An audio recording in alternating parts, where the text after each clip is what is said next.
অনেক চ্যালেঞ্জ আছে, তৈরি হয়েছে। এক ক্ষমতার ভারসাম্য সৃষ্টি করা, প্রতিষ্ঠানগুলোকে গড়ে তোলা,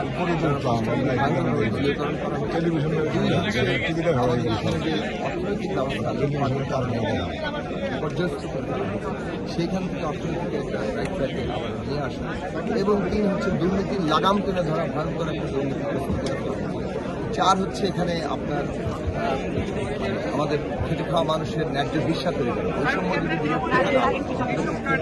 কমিয়ে না আনি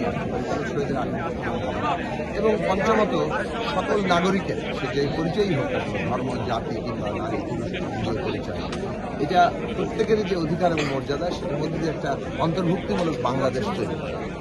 মন্ত্রিসভাটাকে কেমন দেখছেন?